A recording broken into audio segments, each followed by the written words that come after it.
Eh bien, bonsoir à tous et à toutes et bienvenue dans cette soirée débat Forum Veritas qui est organisée par les groupes bibliques universitaires de France et aussi des discussions autour de la Bible et du Coran.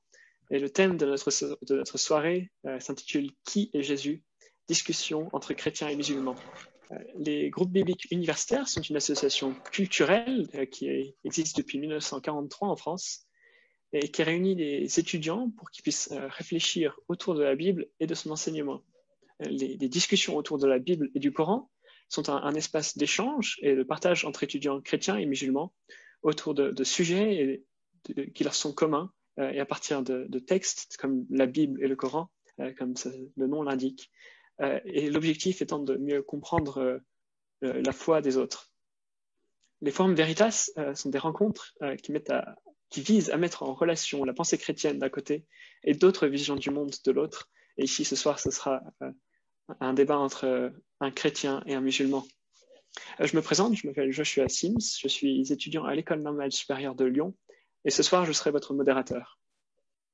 Le thème qui va nous occuper ce soir, c'est, je l'ai dit tout à l'heure, qui est Jésus? Discussion entre chrétiens et musulmans. Et pour ça, on a deux orateurs très qualifiés sur ce sujet à vous présenter. Notre premier orateur, c'est Shaukat Moukhari. Bonsoir et bienvenue. Shaukat Moukhari est un arabe chrétien. Bonsoir. Shaukat Moukhari est un arabe chrétien né à Alep en Syrie. Il parle couramment l'arabe, qui est sa langue maternelle, mais aussi le français et l'anglais. Il est titulaire d'un doctorat en sciences religieuses à l'École pratique des hautes études. Il a été responsable des relations islamo-chrétiennes au sein même des groupes bibliques universitaires de 1980 à 1992. Puis, il a enseigné l'islamologie au Royaume-Uni dans une université qui s'appelle All Nations Christian College de 1994 à 2006. Enfin, il a été directeur des relations interreligieuses de World Vision International, qui est une ONG chrétienne dont Vision Monde est la branche française. Shaukat Moukhari, vous êtes également l'auteur de nombreux livres et articles, dont notamment un livre qui s'intitule « Deux prières pour aujourd'hui, le Notre Père et la Fatiha », publié chez Bayard en 2015, et votre toute dernière publication qui s'appelle « À tout péché miséricorde, pardon et châtiment dans l'islam et le christianisme », publié chez Hachette Pro cette année. Merci d'être avec nous ce soir. Je vous en prie. Notre deuxième intervenant, c'est Abdelali Mamoun. Bonsoir et bienvenue. Bonsoir. Bonsoir à toutes et à tous. Abdelali Mamoun est imam depuis 1990 et mufti depuis 2007. Il est également guide religieux pour le pèlerinage au lieu saint de l'islam depuis 2005. Depuis que Abdelali Mamoun est devenu imam en 90, il a participé à de nombreuses rencontres interreligieuses, que ce soit en France ou aux États-Unis. Et enfin, vous êtes référent religieux et je crois animateur d'une émission 2 fois par semaine sur la radio Beurre FM et également l'auteur d'un livre qui s'intitule « L'islam contre le radicalisme, manuel de contre-offensive », publié en 2017 aux éditions du CERF. C'est ça. Merci d'être avec nous ce soir. Merci à vous de m'avoir invité. Donc, je vous rappelle à tous le déroulé de notre soirée. On aura d'abord un temps d'exposé de la part de deux orateurs qui auront chacun un quart d'heure pour présenter leur compréhension du sujet de la soirée. Ce temps sera suivi d'un temps d'échange de 10 à 15 minutes entre ces deux orateurs. Et enfin, un temps de questions-réponses où on va faire remonter vos questions à nos orateurs pour qu'ils puissent y répondre. Et pour ça, on vous invite dès maintenant à commencer à poser vos questions via le chat de l'application Zoom et dans les commentaires sous la vidéo Facebook. Et on pourra les faire remonter pour la dernière partie de notre débat. Donc, sans plus attendre, je vais donner la parole à Shaukat Moukhari qui va donner la première intervention de notre soirée sur le thème « Qui est Jésus ?» Merci bien. Bonsoir à tout le monde. Je salue en particulier notre interlocuteur musulman. J'ai appris qu'il connaît très bien le pays où je suis né et même la ville. Donc, je vous remercie d'avoir répondu à l'invitation des GBU et je remercie les responsables de Forum Veritas pour leur invitation. Puisque nous n'avons pas beaucoup de temps, dans les 15 minutes qui m'ont été allouées, j'entrerai directement dans le sujet. Et puisque nous sommes entrés dans la période de l'Avent, c'est-à-dire la période qui précède la fête de Noël et que Noël est dans 3 semaines, je commencerai mon intervention par parler des noms de Jésus, les noms que nous trouvons dans les récits de la Nativité, selon l'évangile de Matthieu et selon l'évangile de Luc. Et puis, je parlerai des titres de Jésus dans les évangiles, de ses miracles, de sa vie sans péché, de ses revendications et enfin de sa mission. Tout cela brièvement puisque le temps est compté. Alors d'abord, les noms de Jésus. Quand nous parcourons les chapitres 1 et 2 des évangiles de Matthieu et de Luc, nous voyons qu'il y a au moins 8 noms donnés à Jésus. Et vous savez que les noms sont très importants, surtout dans les milieux du Moyen-Orient, parce qu'ils disent beaucoup sur l'identité de la personne et sa vie à venir. Selon l'évangile de Matthieu, un ange apparaît à Joseph quand il dormait pour l'inciter à ne pas rompre avec sa fiancée Marie, parce qu'il pensait sérieusement rompre avec elle étant donné qu'il a découvert qu'elle était enceinte. Alors l'ange apparaît à Joseph et le rassure et l'incite à ne pas rompre avec elle, car, lui dit-il, elle est enceinte en vertu du Saint-Esprit. Donc elle est innocente, elle est intègre et il n'y avait donc pas de raison de la quitter. L'ange demande aussi à Joseph d'appeler l'enfant à naître Jésus. Donc le nom de Jésus est donné par l'ange lui-même et ce même nom est expliqué car il sauvera son peuple de ses péchés. C'est en effet le sens étymologique du mot Yeshua en hébreu. Dieu sauve. L'enfant sera aussi appelé, toujours selon l'ange, Emmanuel, ce qui signifie Dieu avec nous.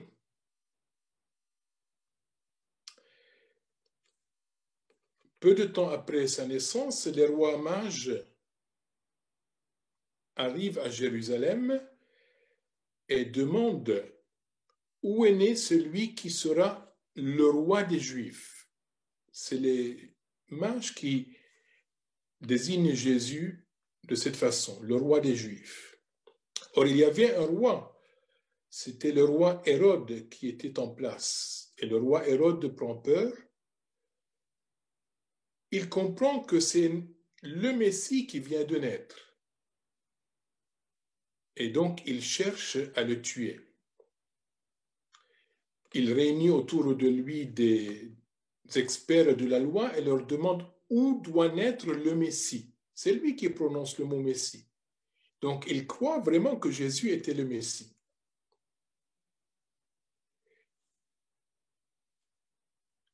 On lui dit à Bethléem, et donc il ordonne que les enfants de moins de 2 ans soient tous tués, en espérant que Jésus sera aussi tué.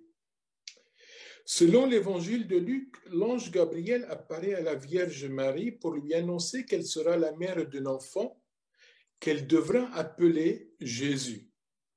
Donc la confirmation du nom de Jésus.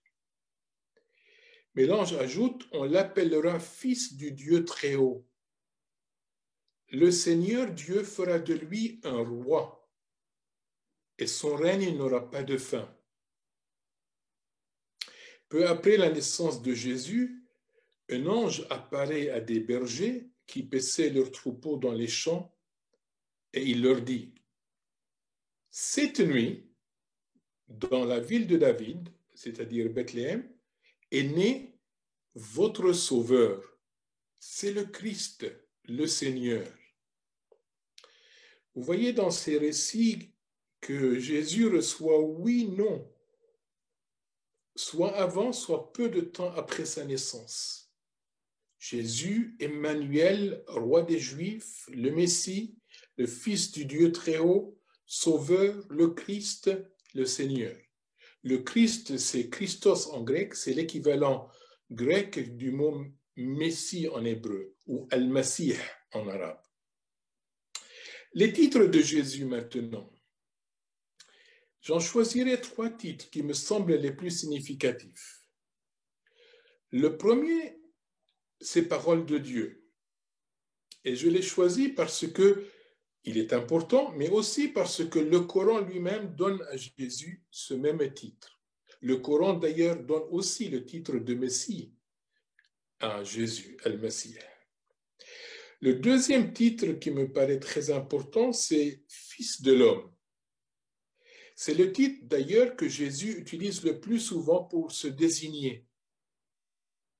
Alors derrière la banalité de ce titre, et donc derrière l'humilité de Jésus, se cache le personnage annoncé par le prophète Daniel, au chapitre 7 de son livre, où il est question du Fils de l'homme. Or, ce Fils de l'homme est un roi universel et éternel qui sera chargé d'établir le royaume de Dieu sur la terre.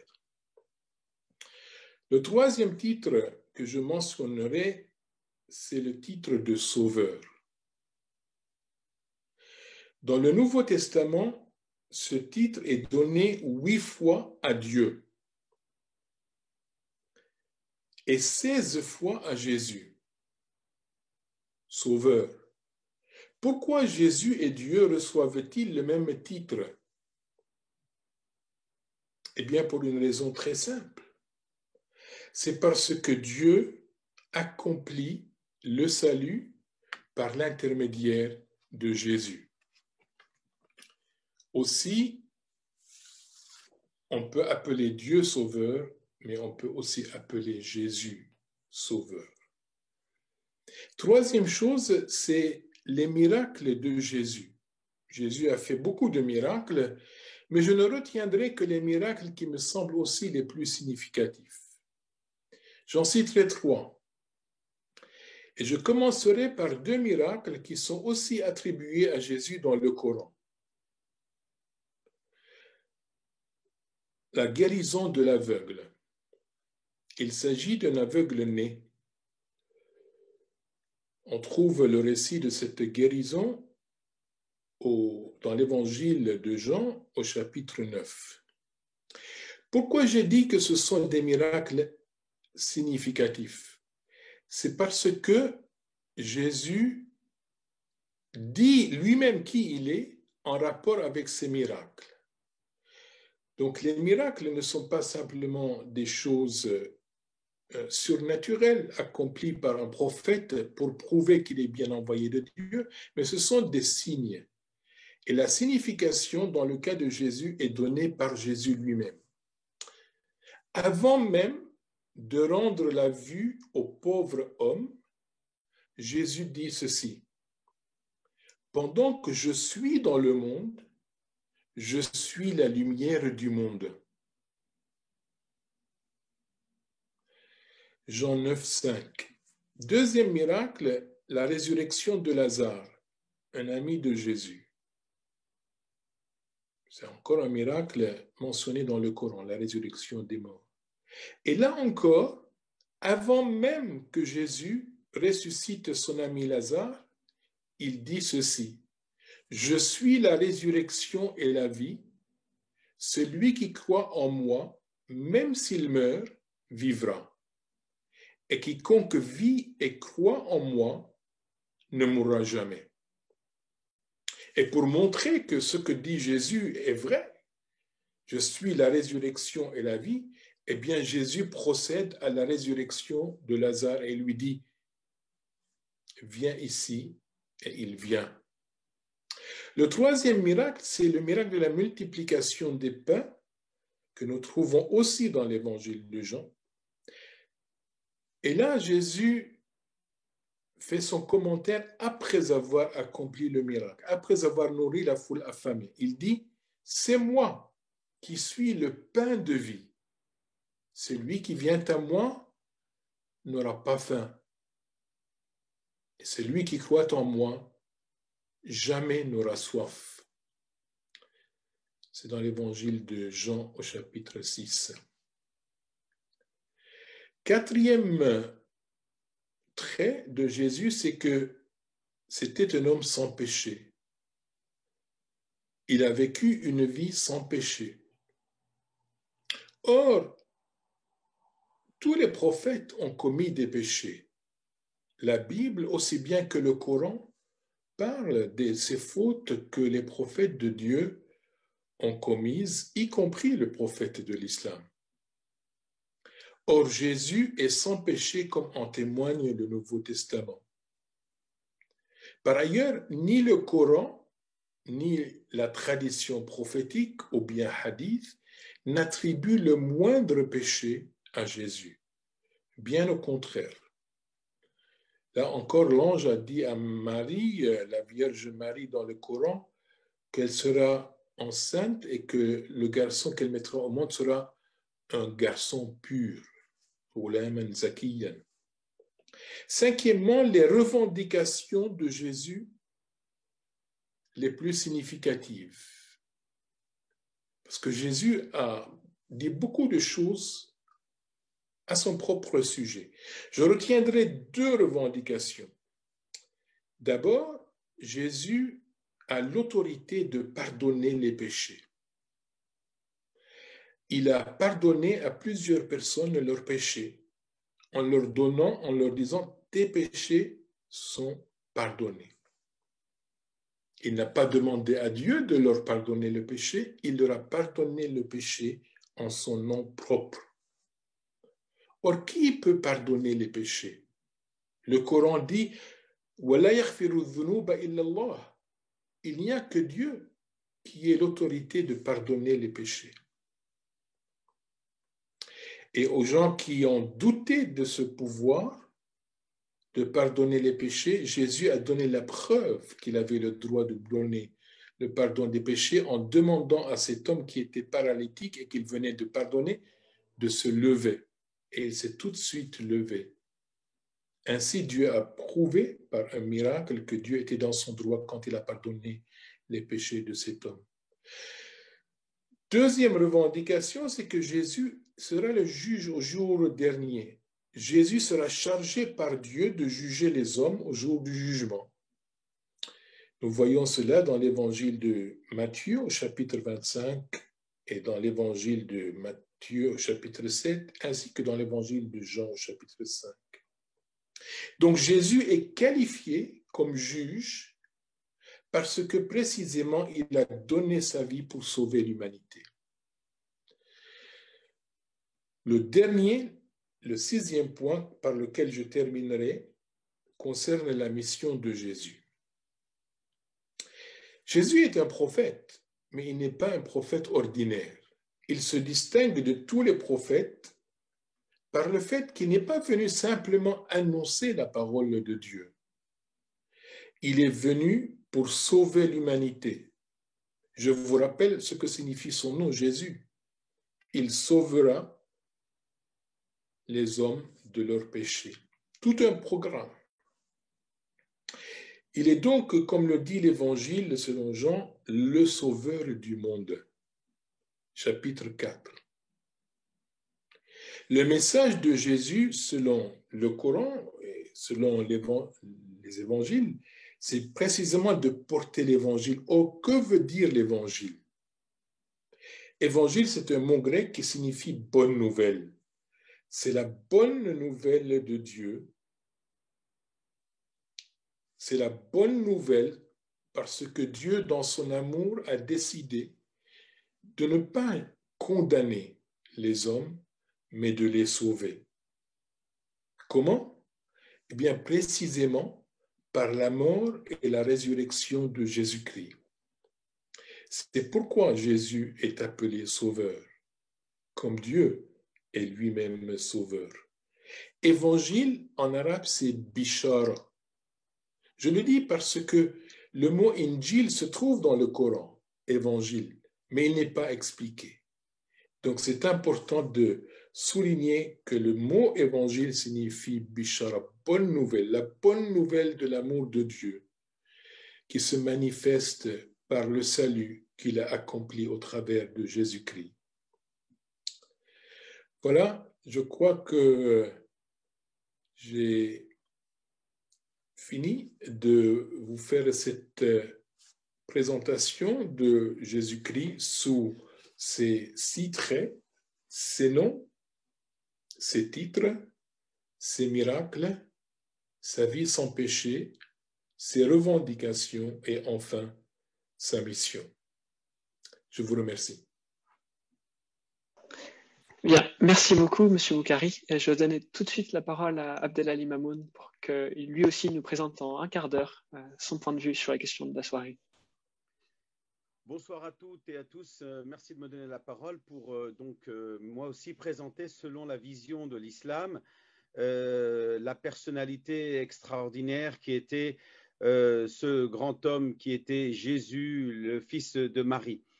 Je vais donc aborder la question d'un point de vue historique et ensuite j'aborderai le sujet d'un point de vue plus théologique et les divergences qu'il existe entre la position chrétienne et musulmane, sans bien entendu être dans une démarche prosélyte. Il s'agit simplement là d'informer nos chers auditeurs de ce qui finalement diverge entre les deux convictions. Mais comme disait Saint-Exupéry, si tu dis faire de moi mon frère, loin de me léser, tu m'enrichis.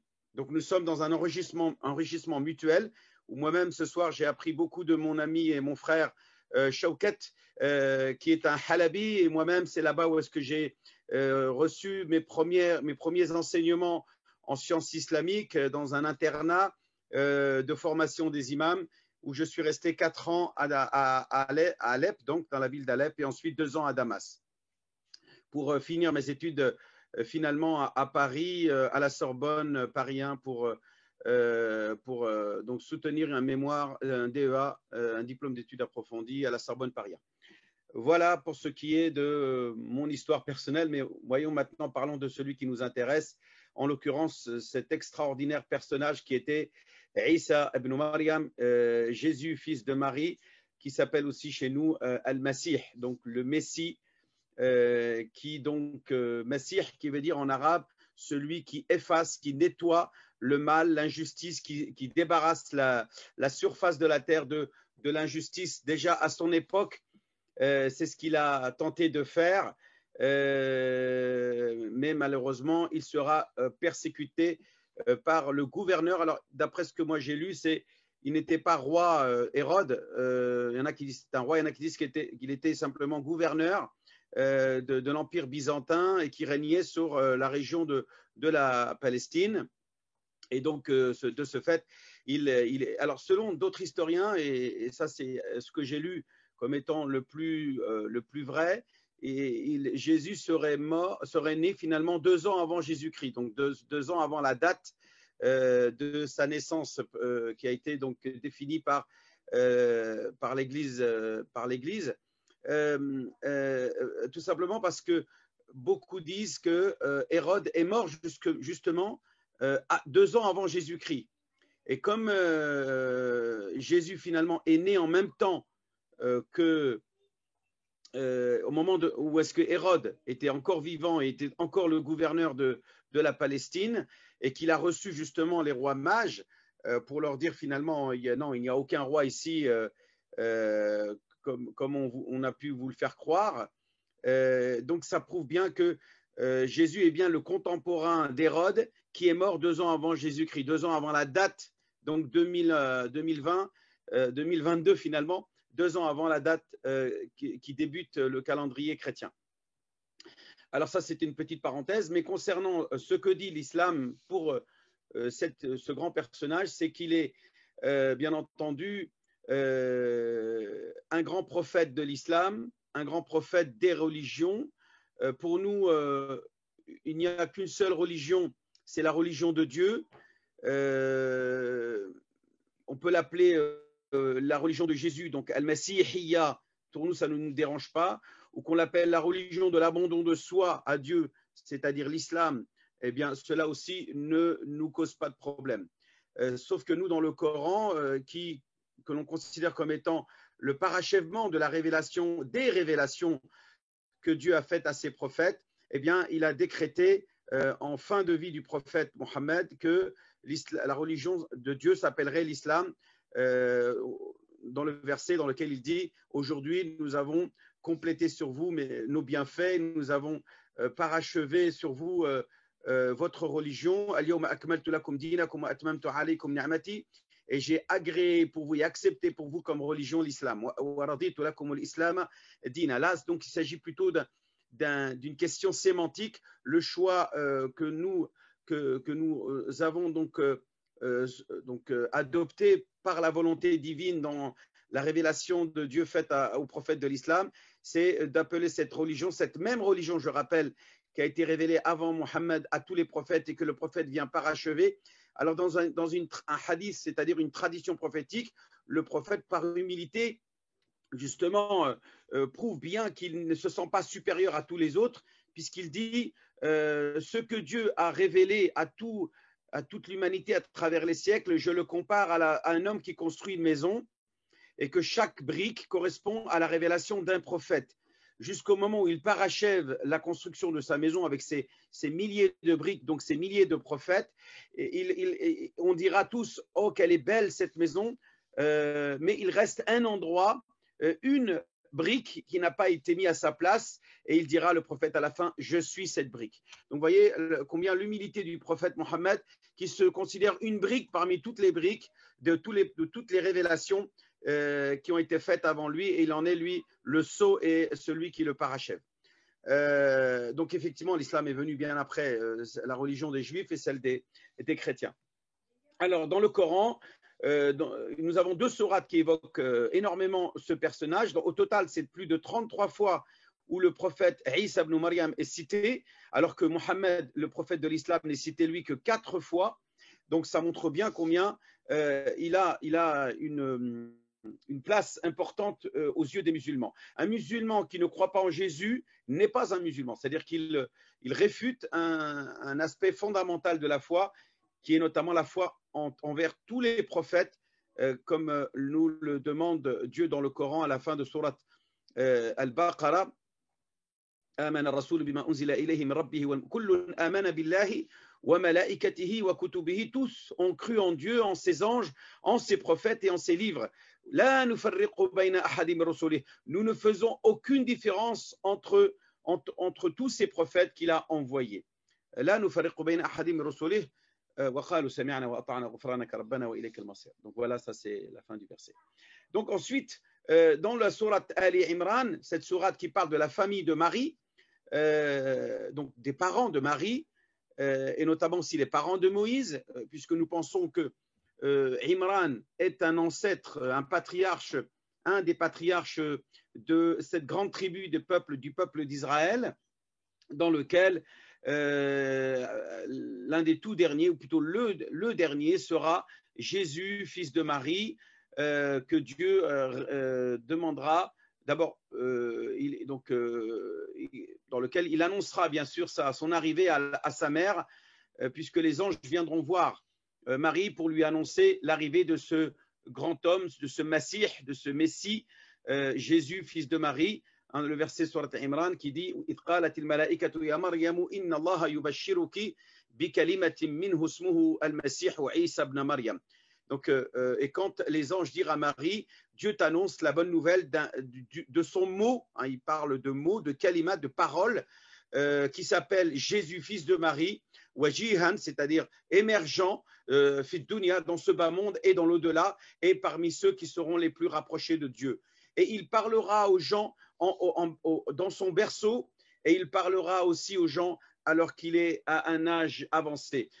Beaucoup de savants et exégètes musulmans interprétaient Kahla, c'est-à-dire qu'il viendra à la fin des temps pour revenir répandre la paix, l'amour et la justice sur terre, puisqu'il est le Messie de la fin des temps selon les musulmans, et qu'il vieillira Donc, alors qu'il reviendra au même âge qu'il nous a quittés, c'est-à-dire à l'âge de 33 ans, il vieillira, il vivra une quarantaine d'années, donc il vieillira, il mourra, selon les historiens musulmans, à l'âge de 73 ans, comme tous les hommes mourront, comme toutes les créatures de Dieu mourront.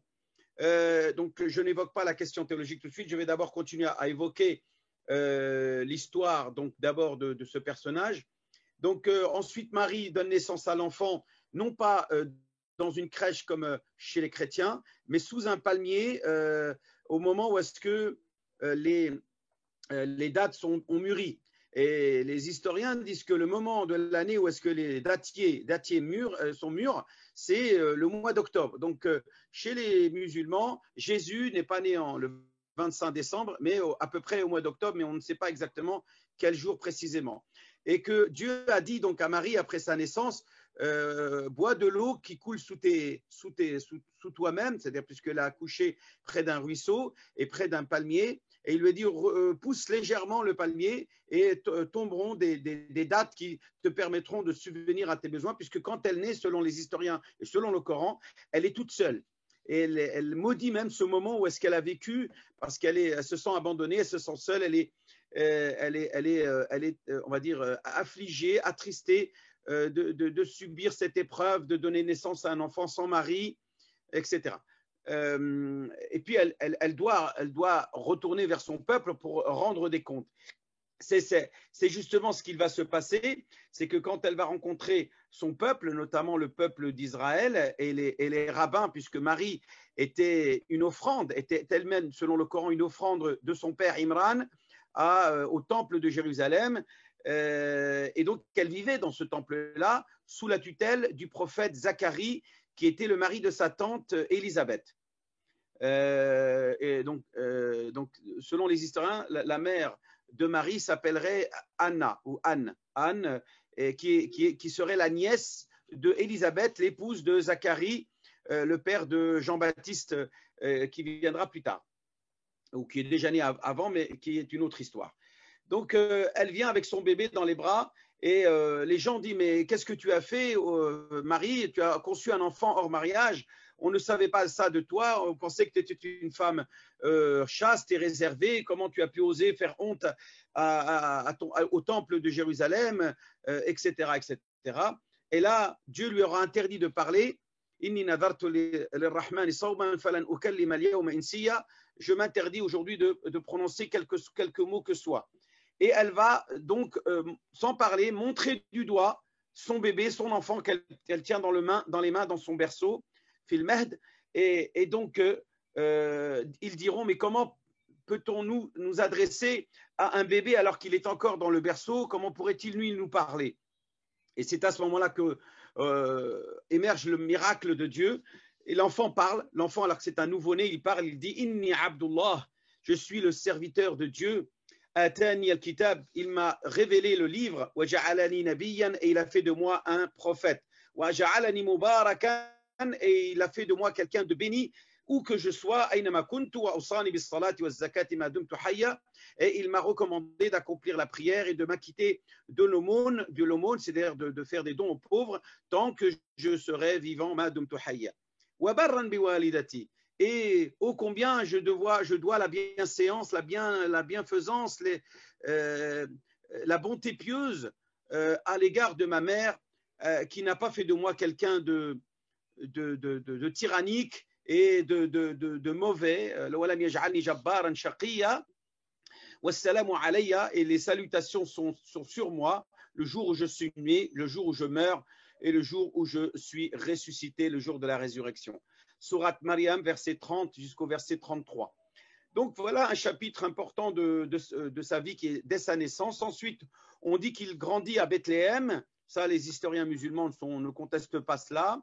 Et qu'à partir d'un certain âge, on commence à voir de lui un certain nombre, une aura, une piété, une lumière qui émane de lui jusqu'au moment où est-ce qu'il déclare qu'il est le prophète de Dieu, qu'il est l'envoyé de Dieu au peuple d'Israël. Donc, on réserve, et là on en parlera tout à l'heure, le statut de prophète spécifique à un peuple et non pas universel. Ce n'est pas un prophète universel.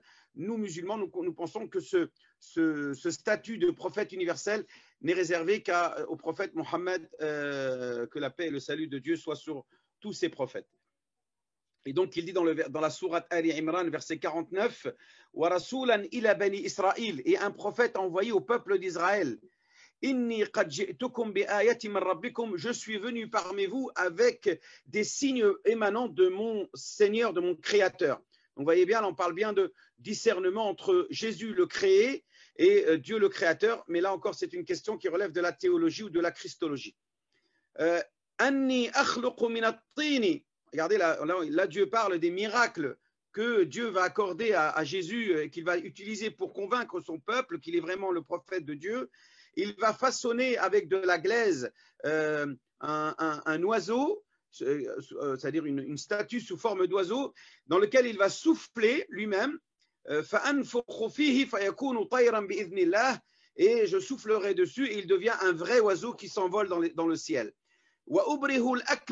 Et je suis capable de rendre l'ouïe à celui qui est sourd. Il est capable de rendre l'ouïe à celui qui est sourd, de guérir le lépreux, de ressusciter le mort, de redonner la vue à l'aveugle, et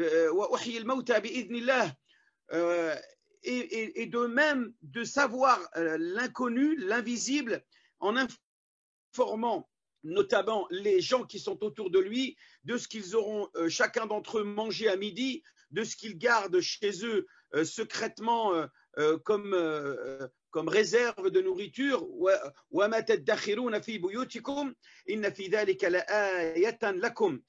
En cela, il y a un signe pour vous, in kuntum mu'minin, si vous prétendez être des croyants. Et il dit qu'il est aussi un prophète qui vient confirmer le message révélé à ses prédécesseurs que sont notamment Jésus-Christ à qui Dieu a révélé la Torah. Et donc on dit que Jésus lui-même a reçu un livre, c'est-à-dire une parole divine. Il est lui-même une parole de Dieu, puisque Dieu parle de lui en tant que kalima, wa kalimatuhu alqaha ila Maryama wa ruh min, et une âme et un esprit venant de lui. Donc cette notion-là, effectivement, peut être interprétée comme étant un aveu de Dieu dans le Coran, que Jésus est bien l'Esprit de Dieu, donc l'incarnation de Dieu.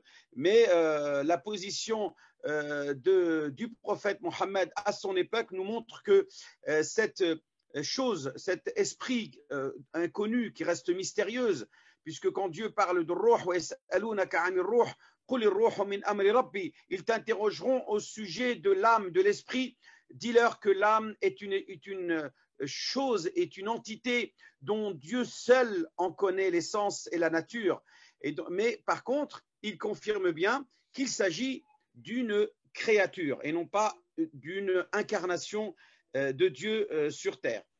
Alors, Monsieur Mamoun, je suis désolé de vous interrompre, mais est-ce que vous pourriez venir à une conclusion d'ici 1 ou 2 minutes pour rester dans les temps pour notre soirée? Merci. Donc, la dernière partie qui nous intéresse, c'est la Maïda, c'est-à-dire la scène un peu avant de mourir, où est-ce que son peuple lui demande de faire descendre du ciel un miracle, notamment une table servie qu'on appellera le Maïda, la scène, la fameuse scène dessinée par Picasso, non pas Picasso, mais c'est Léonard de Vinci, dans lequel on voit les 12 apôtres se festoyer autour d'un repas dans lequel Dieu fait don à Jésus et à ses apôtres, et où lui-même, Isa, Jésus-Christ, considérera comme étant une manière de festoyer, de fêter, une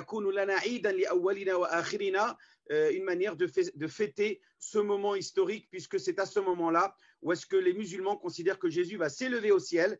Il va être donc confondu, il va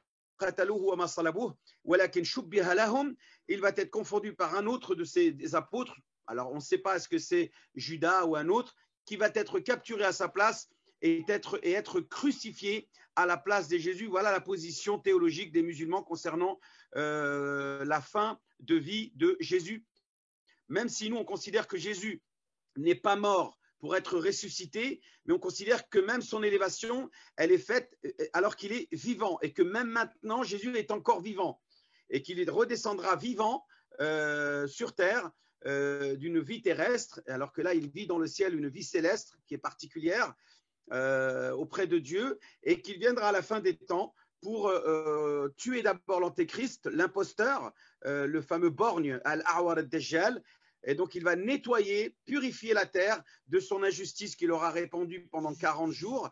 Et lui-même va vivre 40 ans en tant que maître absolu pour rétablir l'amour, la fraternité, toutes les valeurs dans lesquelles se rejoignent tous les prophètes de Dieu, d'Adam jusqu'à Mohammed, le prophète de l'islam. Voilà. Merci beaucoup, Monsieur Mamoun. On va pouvoir enchaîner maintenant sur un temps. Il y avait beaucoup d'autres choses à dire, mais je pense qu'on pourra échanger et compléter tout ça. Oui, il y aura le temps de continuer un petit peu. Justement, c'est ce qu'on va faire maintenant, c'est qu'on va avoir un temps d'échange entre vous deux. Mais d'abord, je rappelle à tout le monde qu'on aura, après ce temps d'échange, un temps de réponse à vos questions. Donc, vous pouvez dès maintenant poser toutes les questions que vous voulez en rapport avec notre sujet de ce soir sur l'identité de Jésus. Vous pouvez poser ces questions-là dans le chat de l'application Zoom. Ou alors dans les commentaires sous le live Facebook. Alors, je vais d'abord vous donner la parole, Shoukat Moukari. Est-ce que vous aimeriez rebondir sur l'un ou l'autre des éléments qui viennent d'être exposés par Abdelali Mamoun? Oui, merci pour votre exposé, Abdelali. Bon, je n'ai pas évoqué la question de la mort et de la résurrection de Jésus en détail. Ça, je dis simplement que Jésus a accompli le salut de l'humanité par sa mort et sa résurrection. Mais puisque vous l'avez évoqué, je vais y revenir. Vous avez dit que selon l'islam, Jésus n'a pas été tué, n'a pas été crucifié, mais quelqu'un d'autre a été crucifié à sa place, en sorte un sosie. Or, cela me pose un problème parce que selon cette version des choses, Dieu se serait comporté d'une façon indigne de lui, puisque en quelque sorte, il a laissé croire aux gens que c'est Jésus qui a été crucifié, alors que ce n'était pas le cas. Donc, on pourrait même dire qu'il a trompé les gens, à commencer par les disciples de Jésus, sa mère qui était au pied de la croix, son disciple bien-aimé qui était aussi auprès de la croix. Donc, sa mère et son disciple bien-aimé ne se seraient pas aperçus que Dieu ne l'a pas laissé être crucifié, mais il l'a remplacé par quelqu'un d'autre. Donc, Dieu se serait comporté d'une façon malhonnête. Dieu aurait trompé les gens. Or, les chrétiens, comme les musulmans, sont d'accord pour dire que Dieu est un Dieu véridique, qu'il agit toujours d'une façon droite et digne de confiance. Comment pourrait-on croire vraiment à la version dont vous avez fait état, à savoir que c'est pas vraiment Jésus qui a été crucifié, c'est quelqu'un d'autre? Ça ne vous ébranle pas dans votre foi en l'intégrité morale de Dieu, en sa véracité? Écoutez, on peut répondre à cette question de la manière suivante. C'est tout simplement parce que, puisque ces gens-là cherchaient à nuire à Jésus, cherchaient donc à le capturer pour lui faire subir les pires supplices, comme son remplaçant l'a subi, hein, les fameux stigmates qu'il a subis tout au long de son parcours jusqu'à la croix. Je ne parle pas des coups de fouet, je ne parle pas de toutes les atrocités qu'on aurait pu lui faire si c'était vraiment lui, mais en tout cas qu'a subi celui qui l'a remplacé. Et on dit, certains historiens, se basant sur un évangile de Barnabé, que celui qui l'a remplacé, c'est celui qui l'avait trahi. Et donc, il a bien mérité de subir ce qu'il voulait faire subir au bien-aimé prophète de Dieu, en l'occurrence Judas Acariate, qui a donc été confondu, et d'après certains savants, Moussicha, c'est-à-dire qu'il a eu le visage transformé en visage de Jésus, puisque quand les Romains arrivent pour demander parmi les gens dans la scène sur le mont de Sion où est Jésus, tout le monde montrera du doigt Judas, diront que c'est lui, voilà, il est là. Prenez-le, capturez-le si vous voulez, mais ne nous faites pas de mal.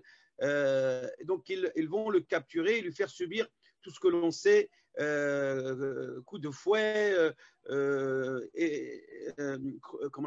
couronne d'épines, et j'en passe, et des meilleurs, de tout ce qu'il a pu subir sur la croix, le fait d'être cloué, etc.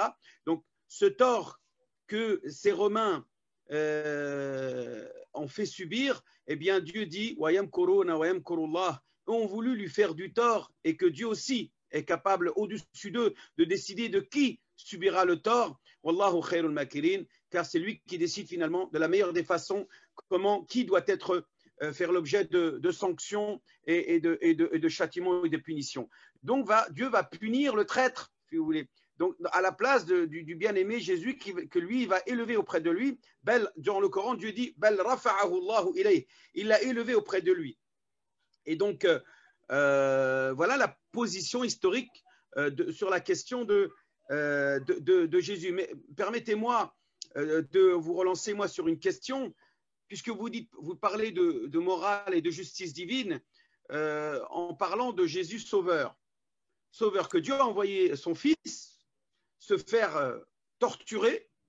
Comment vous pouvez admettre que Dieu accepte que l'on torture son propre Fils? Tout ça pour que Dieu pardonne aux hommes pécheurs. Dieu n'a-t-il pas suffisamment de miséricorde pour pardonner sans qu'il fasse subir quoi que ce soit à son Fils?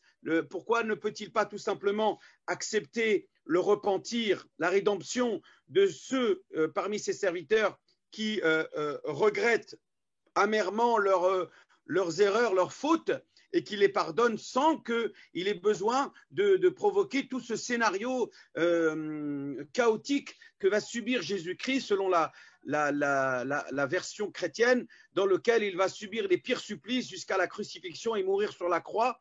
Non, voilà. Donc moi aussi, je peux très bien vous dire comment un Dieu miséricordieux laisserait justement des hommes faire du mal à son Fils, puisque nous ne pensons pas qu'il est son Fils, nous pensons qu'il est la créature de Dieu, comme l'est n'importe quel homme sur terre, et qu'il n'est pas plus fils que Adam qui a été conçu sans père ni mère, nous dit le Coran, Inna mathala Isa indallahi kamathali Adam, et que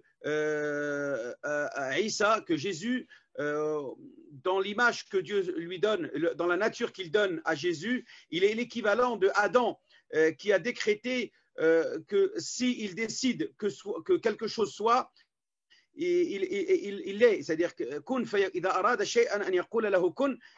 donc il est un miracle de Dieu conçu d'une mère, comme Adam qui lui a été conçu sans père ni mère. Donc si on devait appeler quelqu'un fils de Dieu, eh bien Adam, qui a été conçu sans père ni mère, devrait être plus lui le fils de Dieu que Jésus, qui lui a au moins déjà une mère humaine, alors que Adam lui n'a ni père ni mère humaine, il est directement conçu par le Créateur. Et pourtant on ne dit pas Adam fils de Dieu, on dit premier être humain conçu par Dieu et façonné des mains de Dieu,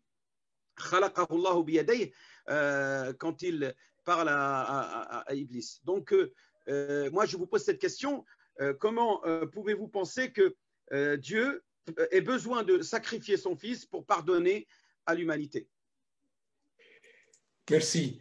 Je vais revenir à cette question, mais avant, j'aimerais quand même dire que vous n'avez pas vraiment répondu à ma première question, à savoir si on accepte la version islamique, Dieu se serait comporté d'une façon malhonnête, il aurait été trompeur, parce qu'il a laissé croire aux gens et surtout aux fidèles aux disciples de Jésus-Christ que leur Seigneur a été crucifié. Or, ça n'a pas été le cas. Donc, comment pourrait-on admettre que Dieu puisse tromper les gens? D'ailleurs, cette il les a trompés pour défendre son prophète, pour éviter qu'il subisse tous les supplices. Et il a fait subir à celui qui l'a trahi tous les supplices à sa place, tout simplement. C'est de la justice même. Mon frère, je vous ai faire pas subir aux traîtres les méfaits de ce qu'il souhaitait. Le makr, le complot dans lequel il a voulu faire subir Jésus. Mon frère, je ne vous ai pas interrompu. Pardon. Donc, il faudrait quand même qu'on puisse s'écouter. Et si on s'interrompt, on ne va pas s'écouter. Donc, il y avait en plus des proches de Jésus, notamment son disciple bien-aimé et sa mère au pied de la croix. Jésus, avant de mourir, du haut de la croix, il a prononcé plusieurs paroles. Par exemple, il a dit à sa mère, voici ton fils, c'est-à-dire Jean. Il a dit à Jean, voici ta mère. Donc, est-ce que la mère de Jésus et son fils bien-aimé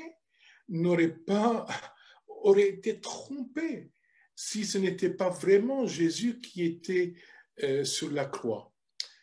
Vous dites que selon l'évangile de Barnabas, ce serait Judas, le disciple qui l'a trahi, qui aurait été crucifié. Puisque vous parlez de science, permettez-moi de vous dire que les savants qui ont étudié cet évangile considèrent, cet évangile qui a été écrit en italien d'ailleurs, considèrent qu'il a été écrit au XVIe siècle, au plus tard. D'ailleurs, cet évangile de Barnabas commet beaucoup d'erreurs, y compris en disant que c'est Jésus, pardon, que ce n'est pas Jésus le Messie, c'est le prophète Mohammed. Or, le Coran, comme vous l'avez dit très clairement que ce n'est pas le prophète Mohammed qui est le Messie, c'est Jésus. Donc, ce soi-disant évangile de Barnabas n'est pas vraiment authentique et n'est pas digne de confiance. Donc, pour revenir à votre question sur le sacrifice, ce n'est pas Dieu qui a forcé Jésus à être torturé et crucifié, c'est Jésus lui-même qui s'est porté volontaire pour mourir sur la croix à notre place, parce que selon la Bible, le péché mérite la mort. D'ailleurs, Adam a péché et il est mort. La conséquence du péché, c'est la mort. Pour nous sauver, il faut nous donner la vie. Et donc, on ne peut pas nous donner la vie s'il n'y a pas un sacrifice pour le péché. Jésus a pris sur ses épaules le jugement que nous méritons. Voilà pourquoi Jésus est mort, de façon à ce que lorsque Dieu nous pardonne, il soit en accord avec sa propre justice. Parce que dire que Dieu peut nous pardonner comme ça, mais où est sa justice alors? S'il peut pardonner à des gens comme Hitler et compagnie, sans qu'il y ait un sacrifice, son pardon contredirait sa justice. Donc Dieu a voulu prendre sur lui-même le sacrifice pour le péché, de façon à ce que lorsqu'il nous pardonne, sa justice soit respectée, son amour soit manifesté en même temps. Voilà pourquoi il fallait. D'ailleurs, sourate Al-Baqarah, la deuxième sourate du Coran, pourquoi elle s'appelle Al-Baqarah? C'est parce qu'à l'intérieur de cette sourate, il y a un épisode dans lequel Dieu demande à Moïse de faire un sacrifice, le sacrifice d'une génisse ou bien d'une vache. Pourquoi? Pour le pardon des péchés. Donc on voit que déjà dans la loi de Moïse... Excusez-moi, je vous coupe, je vous interromps. Parce que là,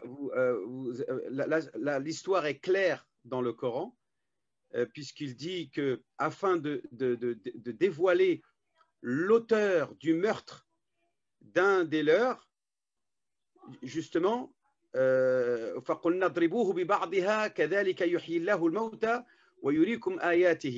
donc Dieu a demandé à Moïse de d'égorger cette vache, de prendre une partie de cette vache, de frapper avec le corps de la victime assassiné par un meurtrier, dans lequel le peuple d'Israël voulait connaître l'auteur, et le mort a ressuscité,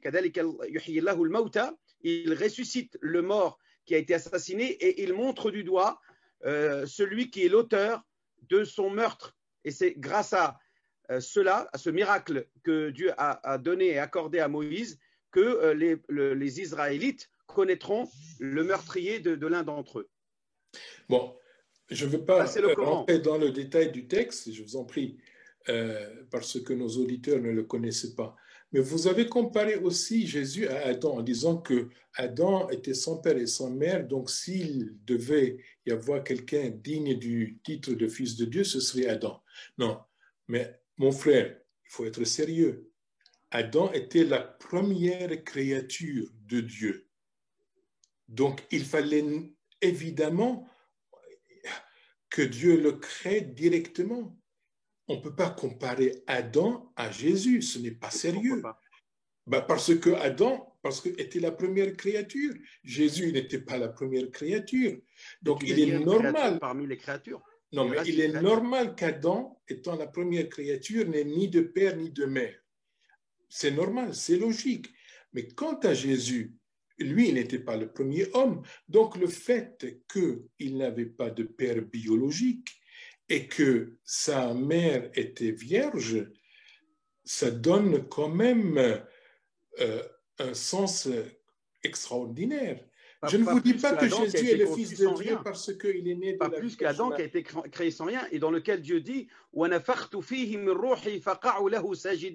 j'ai soufflé mon esprit dans le corps d'Adam, prosternez-vous devant lui. Donc, et pourtant, il n'a pas dit Adam, fils de Dieu. Il a dit prosternez-vous à tous ces anges devant ma créature que j'ai créée, dans lequel j'ai soufflé mon esprit dans son corps, c'est-à-dire l'âme, et il ne l'a pas appelé fils de Dieu. Et Marie et Jésus, pareil,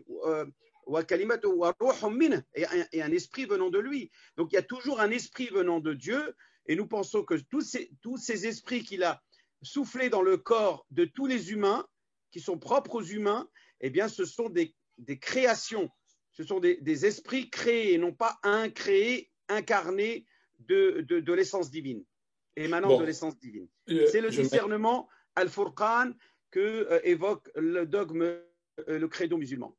Bon, je maintiens que la comparaison me semble tout à fait injustifiée entre Adam et Jésus. Mais bon, on peut en discuter encore. Ceci dit, je reconnais avec vous que Adam, même dans l'Évangile, il est appelé dans la généalogie de Jésus, fils de Dieu. En fait, Jésus a enseigné à ses disciples en leur disant, quand vous priez, dites notre Père. Donc, les chrétiens, eux-mêmes, les disciples de Jésus, appellent Dieu notre Père. La différence, c'est que Jésus est le Fils unique de Dieu. Et cela est dit plusieurs fois dans les évangiles. Il est le Fils unique et éternel. C'est-à-dire, comme la parole pour les musulmans, la parole de Dieu est éternelle, Jésus est le Fils éternel de Dieu. Pour les musulmans, la parole est descendue dans une écriture. Pour les chrétiens, la parole est descendue dans un homme. Je me permets de vous interrompre. Pourquoi justement Dieu n'a eu qu'un seul Fils unique? Dans sa grande puissance et dans sa grandeur, n'était-il pas en mesure d'avoir beaucoup d'enfants? Pourquoi il devrait en avoir qu'un seul fils?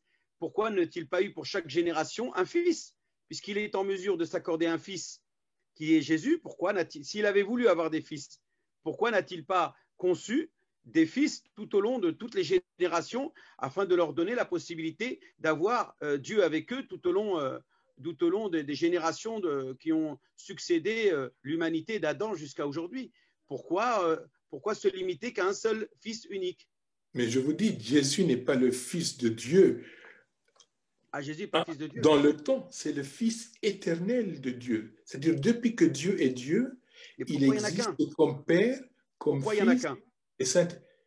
On ne peut pas demander à Dieu pourquoi il n'en a qu'un. C'est ainsi. Et puis, en tant que musulman, j'aurais pensé que les musulmans se soumettent à la révélation de Dieu au lieu d'opposer un argument d'ordre tout à fait rationaliste. Je me permets même de vous citer cette parole du Coran, ce verset. قل إن كان للرحمن ولد فأنا أول العابدين. Je traduis en français. Dieu ordonne au prophète en lui disant, dis, si le très miséricordieux, c'est-à-dire Dieu, avait un fils, je serais le premier des adorateurs. Donc, il avait voulu avoir un fils, mais justement, il dit ça pour dire qu'il n'en a pas. Justement, c'est justement pour contrecarrer ceux qui pensent qu'il en a un. Dans la sourate Al-Kahf, sourate la grotte, au milieu du Coran, Dieu dit ils diront que Dieu a un fils. Ils n'en ont aucune connaissance, ils n'en savent rien. Ainsi que leurs parents n'en savent pas moins. Et ils ne disent que mensonges. Sourate Al-Kahf, versets 10 ou 11, je ne sais plus, à peu près de cette sourate, on peut trouver facilement les versets puisque je viens de réciter en arabe. Non, donc, je suis d'accord avec vous. Coran, Dieu n'a pas de fils, je suis d'accord avec vous. Et les créatures. Je suis d'accord avec vous que selon le Coran, Dieu n'a pas un fils.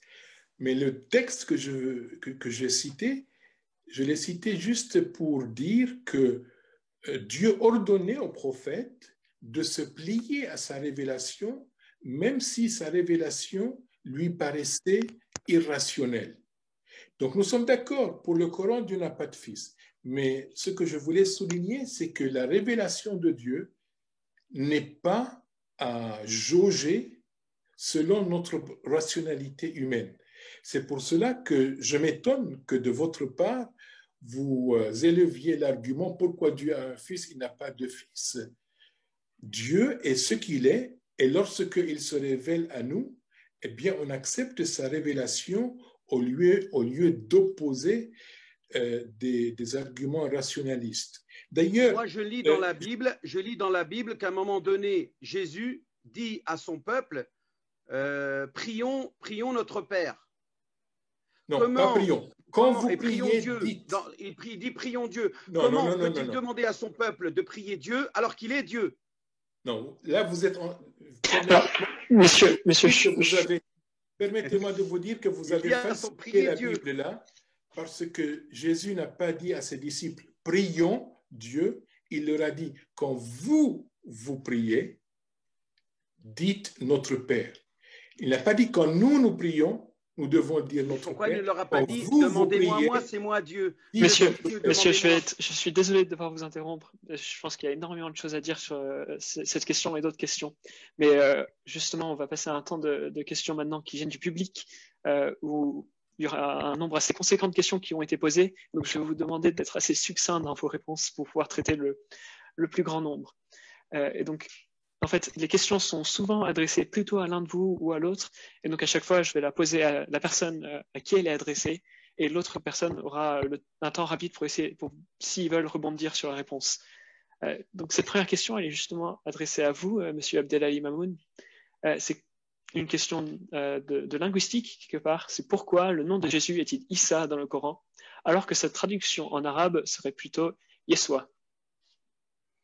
Oh, je pense que c'est un détail sémantique sur le langage, on va dire, hébraïque d'origine araméenne. Donc tout ça, il faut revenir à des origines, notamment de la prononciation du « ye » qui se prononce « je » en français et qui se prononce « a » en arabe.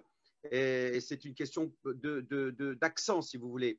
Que l'on retrouve quand vous avez quelqu'un qui parle une langue étrangère qui n'est pas la sienne, forcément, il y a une déformation de la manière de le prononcer qui est liée à sa langue maternelle. Vous voyez, quand un Africain il parle français, quand un Turc il parle français, ou quand un Asiatique parle français, on voit bien que l'accent étant différent, les mots utilisés pour prononcer le même mot, eh bien, vont être parfois très différents, mais là pour moi c'est un détail insignifiant. Pour moi, Isa, Jésus, Yassou, aussi on utilise aussi le mot Yassou. Tout ça pour moi c'est du pareil au même. D'accord, Monsieur Moukari, vous avez quelque chose à rajouter ou...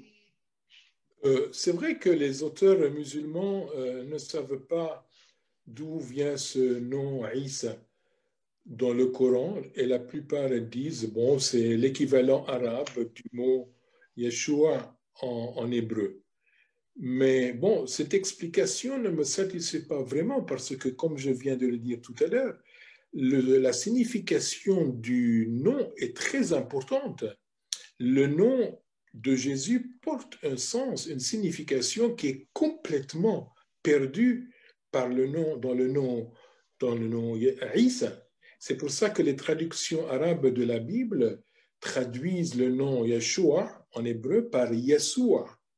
Et là, on voit mieux l'origine hébraïque du nom et la signification du nom, à savoir que Dieu sauve.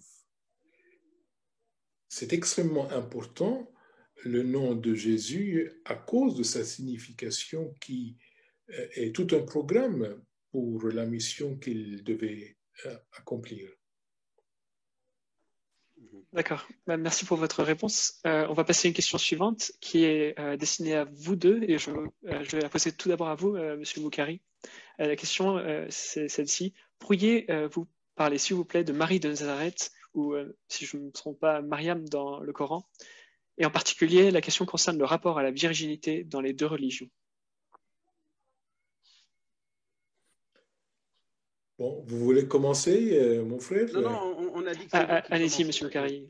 Je respecte le modérateur. Franchement, les évangiles, parmi les 4 évangiles, il n'y en a que 2 qui racontent les circonstances de la naissance de Jésus. Donc, par contre, les 4 évangiles parlent en détail de la crucifixion de Jésus. Alors que dans le Coran, c'est le contraire. Le Coran consacre quelques versets à la fin de Jésus sur cette terre et beaucoup de versets à la conception miraculeuse de Jésus dans le sein de la Vierge Marie et à sa naissance.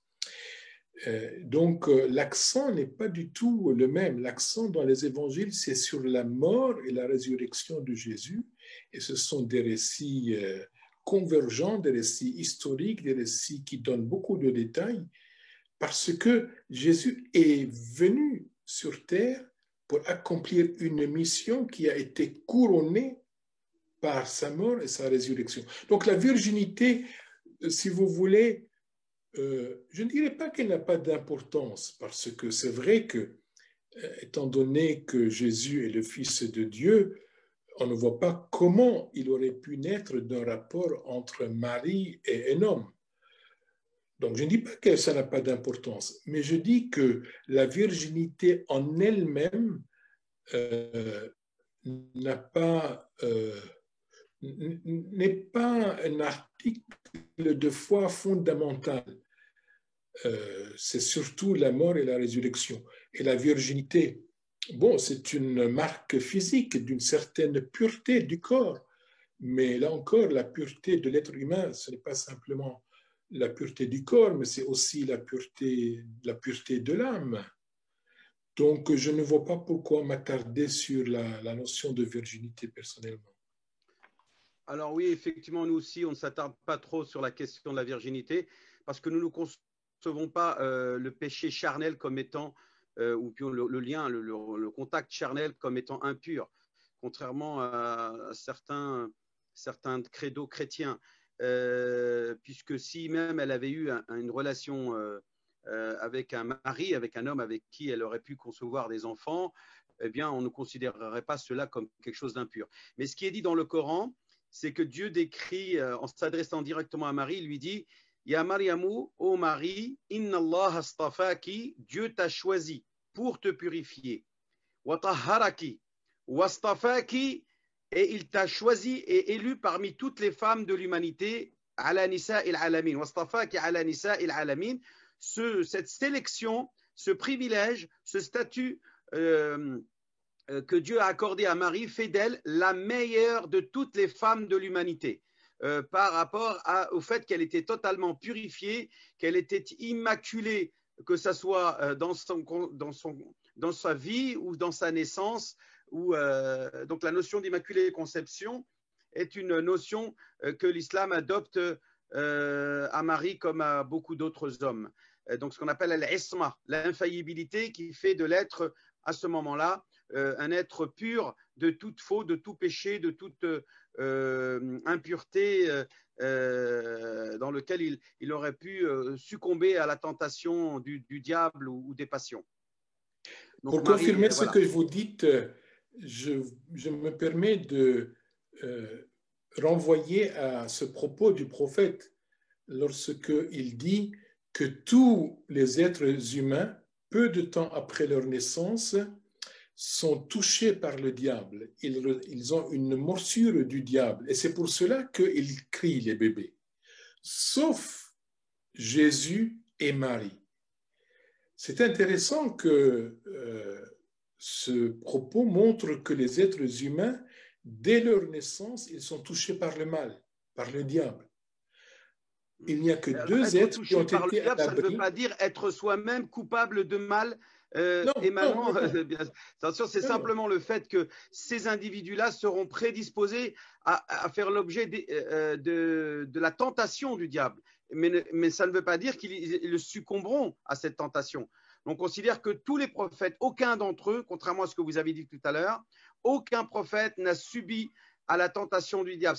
Si un prophète a commis une faute, elle était involontaire, que ce soit le meurtre de Moïse, que ce soit le fait que Adam ait mangé à la pomme l'arbre défendu au paradis, tout ça c'était par naïveté, parce qu'il s'est laissé séduit par des mensonges venant de Satan, etc., etc.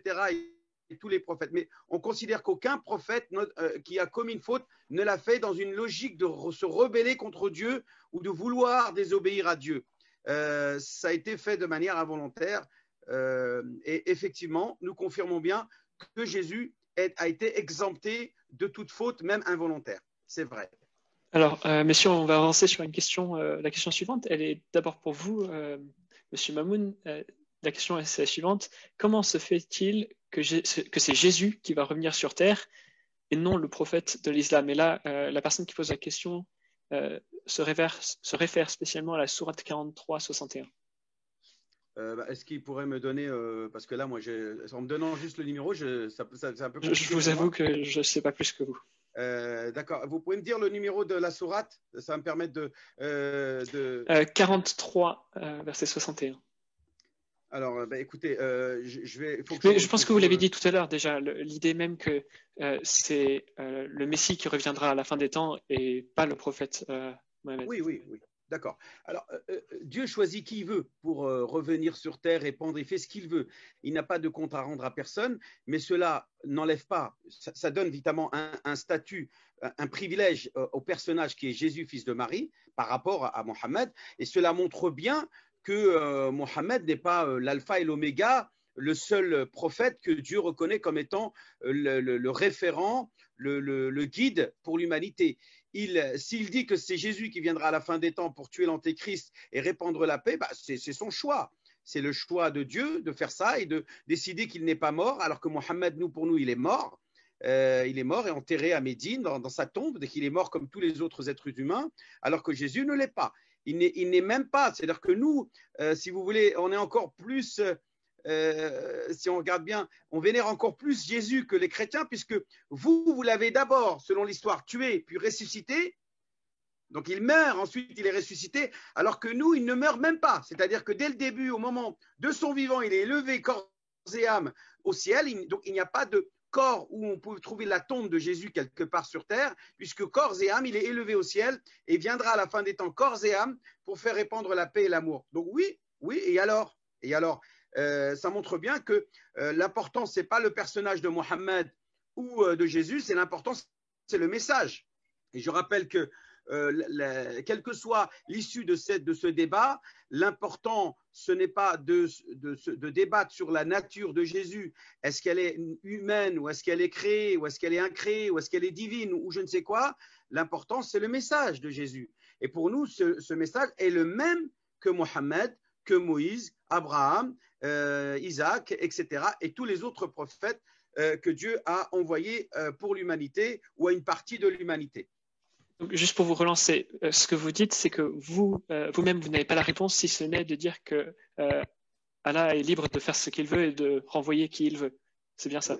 C'est-à-dire que voilà, Dieu a décidé de donner ce privilège à Jésus, c'est son choix. Pourquoi je devrais donner une explication logique et rationnelle sur ce que Dieu décide? Dieu a décidé que ce serait Jésus. Et pas Moïse, je vous donne la parole. Oui, notre frère, il a expliqué que la différence, pourquoi ce n'est pas Mohammed mais Jésus qui va revenir, il a expliqué. C'est parce que Mohammed est mort, il est dans sa tombe, alors que Jésus, selon la version musulmane, il n'est pas mort. Donc voilà, il a été élevé au ciel, et donc, comme tous les êtres humains meurent, il doit revenir sur terre pour achever sa mission, et à la fin, il va mourir. Achever sa mission, parce que pour l'islam, Jésus n'a pas achevé sa mission, étant donné que les Juifs se sont mis contre lui et qu'ils ont failli le mettre à mort. C'est parce que Dieu est intervenu et qu'il l'a élevé à lui qu'il n'a pas été mis à mort. Donc, il reviendra pour achever sa mission, et comme tout homme meurt, eh bien, il va mourir. Vous prenez les mots de la bouche. J'aurais pas dit mieux. Ceci dit, lorsque nous lisons les évangiles, nous voyons que Jésus, c'est bien lui qui est mort sur la croix et qui a été enterré. Et si on avait des doutes, eh bien, les évangiles nous disent qu'avant de monter au ciel, parce que Jésus est monté au ciel 40 jours après sa crucifixion, eh bien, il est apparu à ses disciples à plusieurs reprises, individuellement et en groupe. Et il y avait le fameux disciple Thomas à qui les confrères ont dit « Nous avons vu le Seigneur ressuscité ». Et Thomas a dit « À moins que je voie de mes propres yeux les plaies dans ses mains et dans ses pieds, je ne croirai pas. » Eh bien, Jésus s'est présenté une autre fois à ses disciples, et cette fois-ci, Thomas était avec eux. Et il a dit à Thomas « Viens, mets ton doigt dans mes plaies pour te convaincre que c'était bien moi qui ai été crucifié et qui suis maintenant ressuscité. » Et à ce moment-là, Thomas, au lieu de venir mettre le doigt dans les plaies de Jésus, s'est prosterné devant Jésus et il s'est écrié « Mon Seigneur et mon Dieu. Mon Seigneur et mon Dieu. » Donc Jésus, pendant 40 jours, là, c'est une version historique laquelle l'islam ne reconnaît pas. Oui, l'islam d'ailleurs ne connaît pas les évangiles parce qu'on n'a aucune citation des évangiles qui se trouvent dans le Coran. Donc, dans le Coran, il est évoqué qu'il y a un livre révélé à Jésus qui est l'équivalent du Coran ou de la Torah, la Taurat, l'Injil, le Zabour, le Coran. Considérons-nous tous ces 4 livres comme des livres de la parole de Dieu et non pas de la vie de Jésus racontée selon des versions de personnages qui auraient été ses contemporains, que sont Marc, Luc, Jean et Matthieu. Donc, nous, ces ouvrages qui racontent et qui relatent la vie de Jésus ne peuvent pas être la parole de Dieu. Nous considérons, nous, que dans nos textes, dans notre coranographie, nous avons le Coran qui est la parole de Dieu, qui est un ouvrage à lui seul, qu'on appelle le Mus'haf. Vous avez les hadiths et les sunan et les sahih des recueils de la parole du prophète. Et nous avons encore une troisième catégorie d'ouvrages qu'on appelle les livres qui relatent la vie du prophète, qu'on appelle Sira Nabawiya. Votre évangile, ou vos évangiles, les 3, sont équivalents pour nous à des livres de Sira, c'est-à-dire à des livres qui racontent l'histoire de Jésus selon la version des apôtres, des 4 apôtres, de ces fameux 4 évangiles reconnus par l'Église. Alors, où se trouve ce livre dont vous parlez? Justement, il est comme Jésus lui-même a fait l'objet de persécutions et qu'il a été élevé au ciel, son livre aussi a été élevé avec lui et il n'y reste aucune trace. Et parce que vous-même, quand moi j'interroge des prêtres catholiques, je ne sais pas pour les protestants, les évangéliques, mais en tout cas, quand j'ai interpellé des gens me disent non, non, il n'existe pas de livre que l'on peut dire, que l'on peut appeler comme étant la parole de Dieu. La parole de Dieu, c'est Jésus. C'est lui la parole. Il est la parole de Dieu.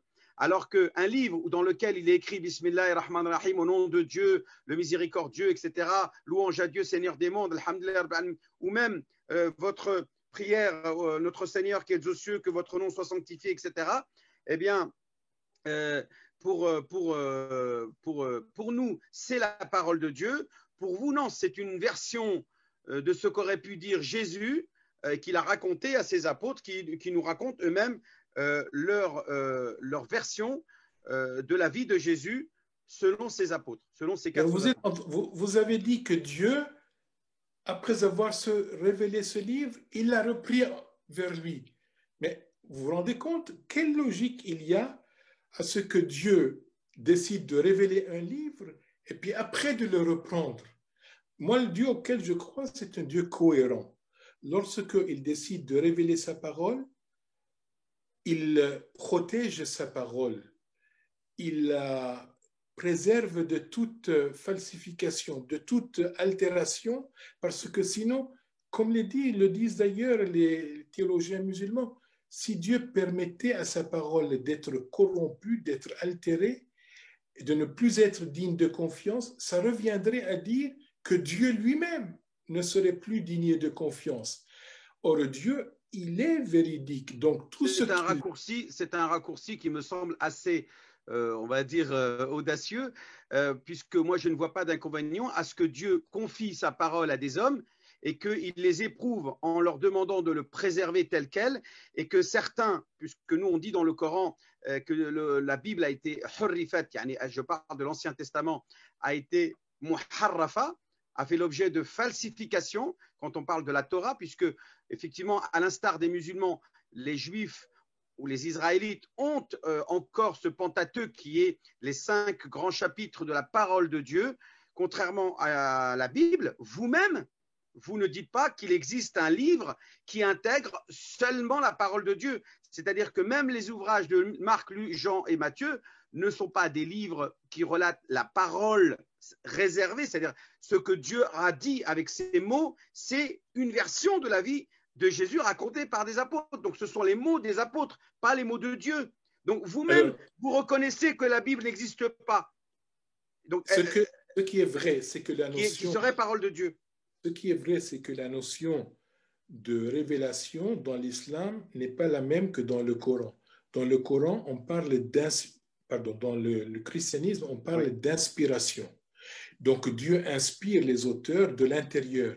Il ne dicte pas sa parole comme il l'a fait pour le Coran. C'est un point de divergence, en effet. Voilà, nous avons ici affaire à deux notions différentes de révélation dans le christianisme et dans l'islam. Mais on croit aussi que Dieu a dicté des mots à Jésus, des textes à Jésus, et que ces textes-là ont disparu. Et de la même manière qu'il l'a fait à Moïse, puisque je rappelle que vous aussi, vous reconnaissez que l'Ancien Testament est bien la parole de Dieu, donc les mots de Dieu, qui ont été retranscrits dans un livre qui s'appelle la Torah. Et le Coran est dans la continuité de la Torah, mais on ne retrouve pas cette idée équivalente d'un Nouveau Testament, d'un Injil, ce qu'on appelle l'évangile de Dieu, révélé à Moïse, qui serait un texte qui englobe, qui serait donc un corpus qui exclusivement intégrerait que les mots et les phrases de Dieu, qui sont avant vous dans la Torah et après vous dans le Coran. Et vous, il n'y en aurait pas eu. Dieu, il n'y aurait que inspiration, il n'y aurait pas de mots divins, de réels. Si, l'inspiration, ça ne veut pas dire que ce ne sont pas les paroles de Dieu que l'on trouve dans les évangiles. Je crois qu'il faut lever un malentendu. C'est vrai que le Coran utilise le mot Injil au singulier, alors que nous avons 4 évangiles. Al-Anajil. Voilà. Il faut lever un malentendu. Il y a un seul évangile si on parle du message. C'est le seul message, l'unique message que Jésus a prêché. Par contre, il y a 4 évangiles en ce qui concerne la transmission de ces messages par 4 témoins différents. Donc, les témoins, c'est comme si un événement se produit à Paris ou ailleurs, et puis il y a des journalistes qui vont. Et chacun de ces journalistes va rapporter ce qui s'est produit, mais de son point de vue. Ou bien le président fait un discours et il y a 4 journalistes qui rapportent son discours d'une façon différente. Donc, le spécialiste en économie, il va surtout s'intéresser à ce qui est de l'ordre de l'économie. Celui qui s'intéresse à la politique va rapporter, etc. Donc, il s'agit d'un même message, mais perçu et rapporté de 4 façons différentes. Et la diversité, c'est la richesse. D'accord, messieurs, on va se recentrer un petit peu sur les questions du public, mais on ne va pas totalement changer de thème. En fait, on a une question ici qui concerne justement la Bible et le Coran. Donc, a priori, le Coran nous dit que la Bible est falsifiée, mais d'un autre côté, la personne qui pose cette question nous dit qu'Allah demande à Mohammed de consulter les gens du livre, c'est-à-dire les juifs et les chrétiens, selon la sourate 10, verset 94, que je vais vous lire cette fois-ci, j'ai le texte. Et si tu es en doute sur ce que nous avons fait descendre vers toi, interroge alors ceux qui lisent le livre révélé avant toi. La vérité, certes, t'est venue de ton Seigneur. Ne sois donc point de ceux qui doutent. Monsieur Mamoun, je vous laisse répondre. Les exégètes et les historiens, ce qu'on appelle qui étudient les causes de la révélation, parlent justement que quand il s'adresse à son peuple, des Arabes qui sont donc à la Mecque et à Médine, et qu'il y a des détracteurs qui lui disent mais de quel droit tu prétends dire que tu es le prophète et le sceau des prophètes venu envoyé par Dieu. Eh bien, Dieu dit et inspire son prophète à lui dire va demander aux Juifs qui détiennent le livre de Dieu, la parole révélée à Moïse, et peut-être même celui de Jésus. Alors, on ne sait pas, mais je pense que c'est que celui de l'Ancien Testament, puisque on ne connaît pas de traces de la parole révélée à Jésus, même à l'époque de Mohammed.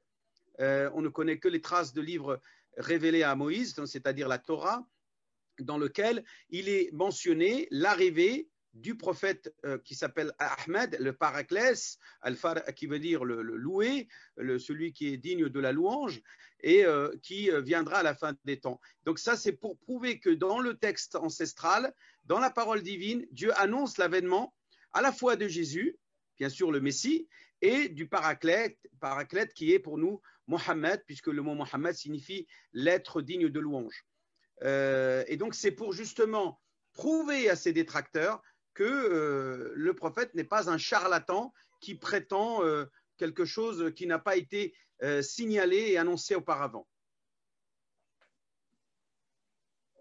Monsieur Boukari. On m'entendait pas? Si, on vous entendait très très bien. Ah, pardon. Merci. Monsieur Boukari. Non, je n'ai rien à ajouter, merci. D'accord, bien. On a une question suivante. Je voulais vous la poser à vous d'abord, Monsieur Boukari, justement. Si le Christ a la capacité de créer, ce qui est clair dans la Bible, mais apparemment également dans le Coran, il peut créer des oiseaux. Est-ce que ça signifie qu'il a une nature divine? Eh bien, mon frère, là, il a cité ce texte coranique qui ne se trouve pas dans les évangiles, d'ailleurs, canoniques, où Jésus crée des oiseaux. Or, le verbe qui est utilisé, c'est le verbe khalaqa. C'est le même verbe qui est utilisé lorsqu'il est question dans la Bible et dans le Coran de Dieu qui a créé les cieux et la terre. Donc, c'est le verbe le plus fort pour signifier la création ex nihilo, de rien du tout. Et il y a des musulmans, ce sont surtout des mystiques, qui se sont posé la question, mais comment ça se fait que le Coran attribue dans ce texte le pouvoir de créer qui n'appartient qu'à Dieu? Est-ce que Dieu serait divin?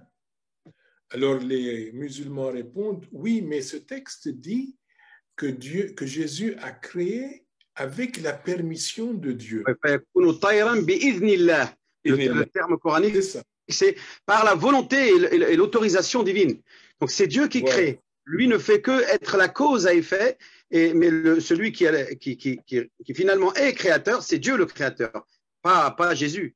Alors ma question c'est pourquoi Dieu a accordé l'autorisation à Jésus et pas à un autre prophète, et notamment pas au plus grand. Non, mais laissez-moi terminer, cher frère. Oui.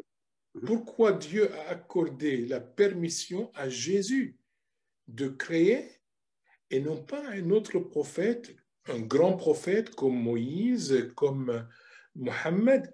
Est-ce que dans cette permission accordée à Jésus et pas à un autre prophète, il n'y a pas un signalement que ce prophète n'est pas comme un autre? C'est un prophète très singulier. Dans la sourate Al-Baqarah que vous avez évoquée tout à l'heure, la sourate la vache, il y a un verset qui dit وَإِذْ قَالَ إِبْرَاهِيمُ رَبِّ أَرِنِي كَيْفَ تُحْيِي الْمَوْتَى. Ô mon Dieu, Abraham dira à son Seigneur, ô mon Dieu, montre-moi comment tu redonnes vie aux morts.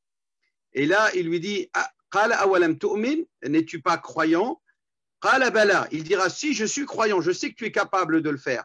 وَلَكِنْ لِيَطْمَئِنَّ قَلْبِي, afin que cela apaise mon cœur, dira Ibrahim à son Seigneur. Et là, Dieu dira à son prophète Ibrahim, prends 4 oiseaux, détruis-les, émiette-les, mélange-les comme une bouillabaisse, ensuite fais-en 4 petits tas, et prends chacun de ces 4 tas de 4 oiseaux mélangés et complètement déchiquetés, et pose-les en haut d'une montagne, en haut d'une petite colline, et ensuite redescends de ces 4 collines où tu as posé ces, et appelle-les, dit le Coran,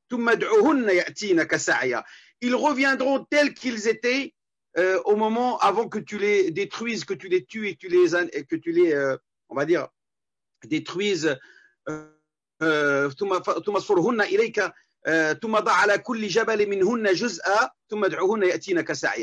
le verset dans Sourate Al-Baqarah qui donne la possibilité à Abraham de constater la grandeur et la puissance de Dieu, le Créateur, de redonner vie à ces oiseaux qui ont été déchiquetés par Ibrahim après qu'ils étaient détruits et mélangés. Et chaque morceau revient à sa place, retrouve la partie du corps initial et s'envole dans le ciel tels qu'ils étaient avant d'être détruits par Ibrahim. Donc non, Dieu a accordé à d'autres prophètes, même à Jésus, la possibilité de redonner vie aux morts. Il a donné à Abraham la possibilité de transformer son bâton en serpent, mais en vrai serpent réel, et ensuite de redevenir en bâton. Donc Dieu peut donner vie à des objets et décider d'enlever la vie quand il le veut et comme bon il décide, comme bon vouloir. Merci M. Mamoun. On va procéder à une dernière question pour la soirée. Vous verrez bien une question qui ouvre un sujet très vaste. Donc, dans le christianisme, l'identité de Jésus est reliée de manière très proche à la question de la Trinité. Donc, quelqu'un vous pose tout d'abord à vous, M. Moukari, la question de comment comprendre un Dieu qui, justement, est trinitaire. Eh bien, lorsque nous lisons les textes coraniques à ce sujet, nous voyons qu'en effet, le Coran rejette la Trinité. Mais il faut approfondir, il faut voir de quelle Trinité il s'agit, quelle Trinité est rejetée. Or, il y a un seul texte qui explicite ce que c'est cette Trinité à laquelle les chrétiens n'adhèrent pas. C'est dans la sourate 5, à la fin de cette sourate, où c'est Dieu qui interroge Jésus au jour dernier. Donc, c'est une anticipation du jugement dernier, où Dieu dit à Jésus, est-ce que toi, tu as enseigné à tes disciples en leur disant, prenez-moi, moi et ma mère, comme 2 divinités en dessous de Dieu. Et Jésus dit, mais absolument pas, je ne leur ai pas enseigné ça. Tu l'aurais su si je l'avais enseigné. Donc, la Trinité qui est rejetée par le Coran, c'est la Trinité composée de Dieu, de Marie et de Jésus. Il ne s'agit donc pas de la Trinité biblique à laquelle croient les chrétiens, le Père, le Fils et le Saint-Esprit. D'ailleurs, le Coran ne mentionne même pas le mot de Père à propos de Dieu. Pas du tout. Il parle de géniteur. Il n'a pas engendré et n'a pas été engendré. Quand il parle de Dieu, oui. Il dit n'est ni géniteur, ni issu d'une descendance, c'est-à-dire de parents. La mielid ou la muled, il fait allusion à un lien de parenté. Le père le mot Père appliqué à Dieu ne veut pas dire du tout un géniteur. Le problème, c'est précisément que le Coran parle de la Trinité de Dieu, de la paternité de Dieu, comme s'il s'agissait d'une paternité humaine. La paternité humaine, c'est une paternité biologique, c'est une paternité charnelle. Or, s'agissant de la paternité de Dieu, c'est une paternité spirituelle. Donc, de ce point de vue, elle n'a rien à voir avec la paternité charnelle. Et en ce sens-là, je peux dire que moi aussi, je rejette de toutes mes forces cette trinité fausse que le Coran rejette. Et moi aussi, je rejette la paternité divine qui est conçue en des termes humains, en des termes charnels. Et je maintiens que le mot père est tout simplement absent du Coran quand il s'agit de Dieu. Et comme l'a dit notre frère, c'est le géniteur qui est nié. C'est le géniteur, au sens humain du terme. Ce n'est donc pas le Père spirituel dont il est question dans la Bible pour les chrétiens, la Trinité Père, Fils et Saint-Esprit. Alors, effectivement, il y a dans Surat An-Nisa, Surat les femmes, Surat 4, si vous voulez, du Coran, le verset 71, où Dieu dit ont été considérés, certes sont considérés comme mécréants ceux qui diront que Dieu est le troisième de trois. لقد كفر الذين قالوا إن الله ثالث ثلاثة وما من إله إلا الله واحد. Il n'y a de Dieu si ce n'est Allah un seul. وإن لم ينتهوا, et s'ils ne cessent de dire ce genre de prétention en parlant de Dieu, عما يقولون ليمسن الذين كفروا منهم عذاب أليم, ils seront touchés par un châtiment douloureux. Donc Dieu est ferme là-dessus, il réfute la notion de trinité, il parle d'un Dieu indivisible qui ne fait pas partie de trois, une partie de trois divisée et qui ferait de Dieu. C'est pour cela que dans l'avant-dernière, donc la 112e sourate du Coran, qu'on appelle sourate al-Ikhlas, c'est-à-dire al-Tawhid al-Khalis, le monothéisme pur que propose l'islam et le Coran, c'est ce qu'on appelle sourate al-Ikhlas, il dit Qul huwa Allahu ahad, dit Dieu est un. Donc quand il dit un, le ahad ici, ça ne veut pas dire un dans le sens différent de deux ou trois, mais un, c'est-à-dire un qui n'est pas divisé en deux demi ou trois tiers ou quatre quarts ou cinq cinquièmes, etc. Donc c'est un Dieu bloc, c'est-à-dire un Dieu qui ne se divise pas, qui n'est pas divisé en Fils, Père et Saint-Esprit, puisque c'est la croyance de beaucoup de chrétiens qui parlent de Trinité, du Père, du Fils et du Saint-Esprit. Donc voilà la position de l'islam. Et là, bien entendu, comme ça relève d'une question purement théologique et donc qui transcende l'esprit et la raison humaine, il est difficile de se mettre d'accord sur cette question. Sinon, que chacun se base sur ces textes. Mais si on devait utiliser la raison, il serait compliqué de donner raison avec la raison, c'est en utilisant la raison de donner tort ou raison à l'un ou à l'autre. Justement, dans le texte que notre frère vient de citer, son mécréants sont ceux qui disent Dieu est le troisième de trois. Or, il faut mettre ce texte justement en rapport avec celui que j'ai évoqué tout à l'heure dans la sourate 5. Dieu, Marie et Jésus. Dans cette triade, Jésus est le troisième, précisément. Le troisième de trois, le premier c'est Dieu, le deuxième c'est Marie et le troisième c'est Jésus. Oui, c'était le troisième. Non, dans la Trinité que rejette le Coran, la triade, c'est Dieu, Marie et Jésus. Et dans cette triade, Jésus... Certes, Dieu parle effectivement que Marie, ceux qui ont prétendu que Marie était un être divin, il est cité dans le Coran. C'est ça, c'est de ce texte dont je parle. Donc, le Saint-Esprit, qui est l'archange Gabriel, qui vient révéler la parole à Jésus et donner vie même à Jésus dans le ventre de Marie, Donc, quand le Saint-Esprit vient rencontrer Marie pour lui souffler la vie dans son ventre pour donner naissance à Jésus, c'est cet être-là que les chrétiens appellent Dieu, une des trois parties de l'être divin. C'est le Saint-Esprit. Bon, les chrétiens ne parlent pas de partie, parce qu'ils sont justement d'accord avec les musulmans que Dieu est un et indivisible. Donc, il faut vraiment se rappeler que le Coran a été donné dans un milieu polythéiste, c'est-à-dire les Arabes croyaient en Dieu, mais ils lui associaient beaucoup de partenaires. Et donc, la Trinité chrétienne a été mal perçue comme un trithéisme, s'agissant de trois divinités, en l'occurrence Dieu, Marie et Jésus. Donc, par conséquent, le Coran, à juste titre, rejette ce trithéisme ou bien cette triade qui n'a rien à voir avec la Sainte Trinité, à savoir Dieu le Père, Dieu le Fils et Dieu le Saint-Esprit, trois personnes en une seule nature. Tout comme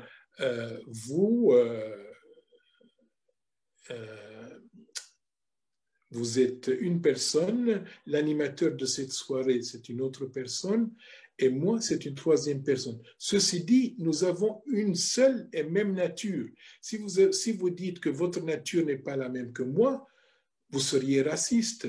Donc, nous sommes trois personnes, mais nous possédons une seule nature. Comme quoi, l'unité de Dieu, nous sommes bien pluriels, nous ne sommes pas singuliers. Nous ne sommes pas un tous les trois, nous sommes bien trois. Quand vous parlez de moi, l'animateur et vous, on est bien trois personnes différentes. Alors que vous dites que trois ne font qu'une personne. Elle est là l'incohérence. Je pense qu'on va devoir s'arrêter là. On pourrait parler pendant des heures encore de ce sujet. Là, ce sera un débat tout seul. Est-ce que vous voudriez chacun conclure par un mot ou une phrase de manière extrêmement brève? Je vous donne la parole à vous d'abord, M. Mamoun. Est-ce que par un mot ou une phrase, vous aimeriez conclure cette soirée? Alors, je voulais simplement parler, pour finir, du rôle de Jésus. Il est venu avec un message. Nous pensons, nous, qu'il a été réservé ce message au peuple d'Israël, alors que les chrétiens pensent qu'il est un message universel. Nous pouvons nous accorder que le cœur du message de Jésus et ceux de tous les prophètes qui sont venus avant lui sont, à mon avis, aussi universels. Je veux bien, là-dessus, vous l'accorder. Et en tout cas, il est certainement le même. C'est ça qui est très important.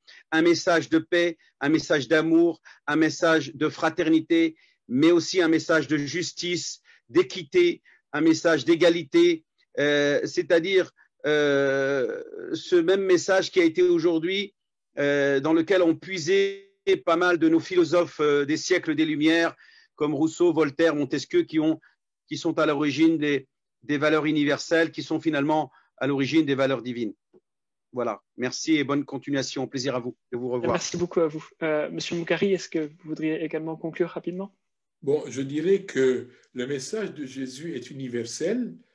La preuve, c'est qu'avant de monter au ciel, il a envoyé ses disciples en leur disant que vous serez mes témoins jusqu'aux extrémités de la terre. Donc, au lieu d'imaginer toutes sortes d'idées, moi j'invite mon frère et les musulmans à lire les textes de la Bible, à lire les textes des évangiles pour savoir ce qu'est la vérité, au lieu de lire les évangiles au travers des lunettes coraniques. Moi, en tant que chrétien, j'essaie de lire le texte coranique tel qu'il se donne, et non pas au travers du prisme des évangiles. Donc, j'invite mon frère à faire de même. C'est vrai, tout ce que notre frère a dit, j'ajouterai que l'évangile est aussi un message de salut. Je m'étonne que notre frère n'a pas mentionné le mot salut. Oui, la paix, le salut, c'est la paix, salam. Le salam, je traduis par paix ou salut, je vous l'accorde. Paix, salut, ça me convient tout à fait. Il y a un mot en arabe pour salut, c'est le mot khalas, ou bien le mot fida, ou bien le mot najat. Donc, ne confondons pas les choses. Alors, nous, on dit que le khalas ne peut venir Alors, que de messieurs, je suis désolé de vous couper. Si elle ne se repentit pas, il n'y a pas de khalas. Donc, voilà, donc je maintiens que le mot salut n'est pas à confondre avec le mot salam, mais par contre, quand on a le salut, on a la paix. Et donc, c'était aussi important que ce soit dit que c'est un message de vérité et non pas de confusion. Et donc, il nous importe de rechercher cette vérité de façon à ce que nous puissions la suivre selon ce que le Seigneur nous aura éclairé. Je vous remercie, mon frère, pour votre participation. C'est moi qui vous remercie. Au dialogue. Merci beaucoup. Nous aurons l'occasion de nous voir face à face. J'étais ravi de dialoguer avec vous. Si vous vous reconnectez sur Zoom tout de suite après, vous aurez l'occasion de continuer à parler. Mais pour ce qui est du débat, c'est fini maintenant. On va maintenant juste avoir un temps d'annonce assez rapide. Donc, tout premièrement, vous aurez là tout de suite après le débat un lien qui va apparaître dans les commentaires Facebook et dans le chat de Zoom avec un questionnaire auquel vous pourrez répondre qui devrait s'afficher un petit peu à l'écran. Voilà, un questionnaire grâce auquel vous pourrez nous donner vos retours sur cette soirée, que vous soyez comme étudiant ou non, ce que vous voyez ici.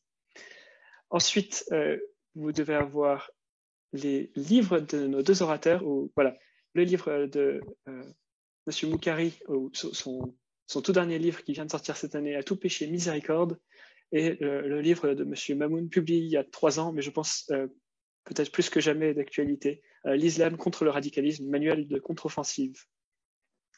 Voilà, ensuite, vous devriez voir des liens qui vous renvoient pour le premier vers le site des groupes bibliques universitaires. Donc si cette soirée vous a intéressé, si les GBU vous ont intéressé, bien sachez que vous pouvez nous rejoindre pour une discussion autour de la Bible où des étudiants se regroupent, qu'ils soient croyants ou non, pour discuter autour d'un texte biblique.